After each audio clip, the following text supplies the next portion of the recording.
Your reaction, sir? Normally I would laugh in derision if the issues involved were not so grave. What PDP is engaging in is a decoy. A decoy in the sense that whilst we are looking at very weighty and serious issues, they are trying to use, non-issues to distract Edo electorate. Today, in the courts, seven known thugs of the PDP with arms that were arrested in the premises of the Edo State House of Assembly, who had the mandate to kill 17 members at their inauguration, were paraded by the police and arraigned in court.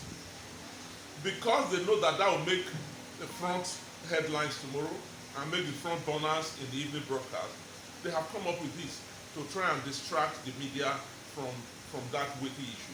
We have said it constantly and consistently that APC, because we are on ground, we know that we win this election, we want the election to take place.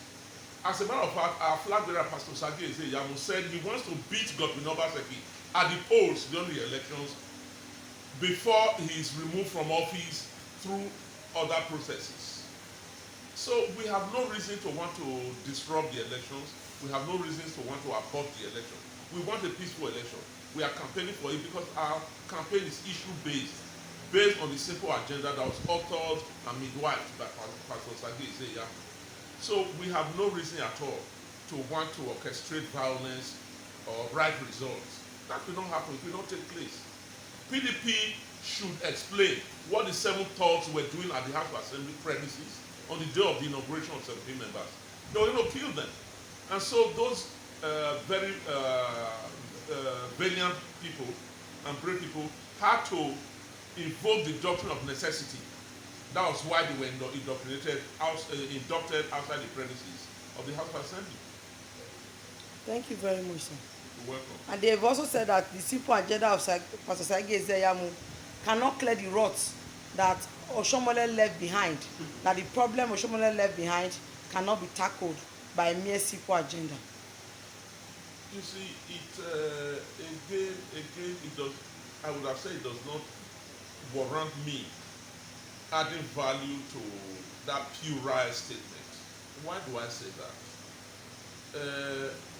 Governor Obaseki came into office on the mantra of continuity.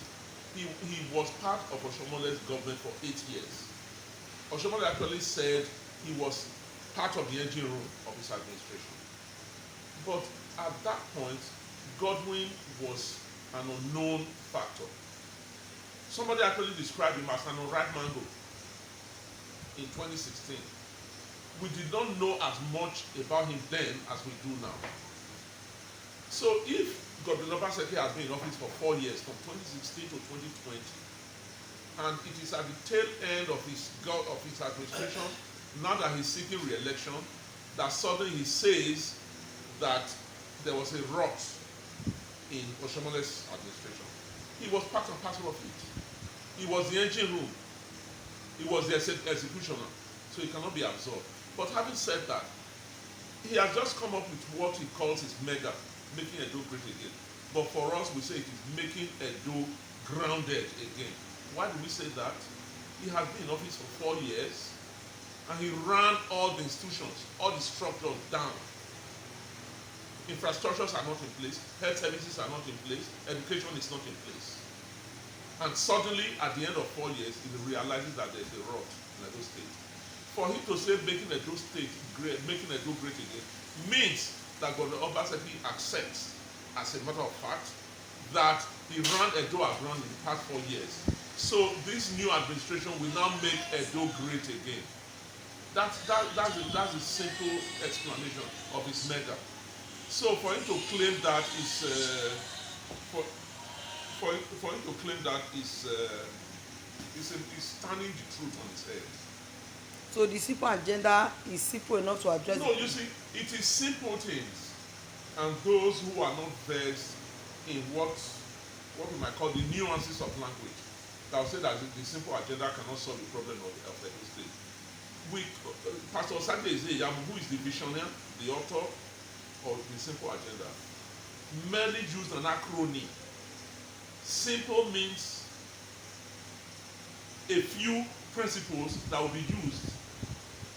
Security, that's S, security and social infrastructure. I is infrastructure. M is manpower development. P is public-private partnership. L is leadership by example, and E is empowerment and employment. So you find that in the simple agenda cuts across all the strata of governance. It covers everything that any responsible government needs to do to bring the dividends of democracy to the electorate. And that is what will take Edo State to the next level. Thank you very much, sir.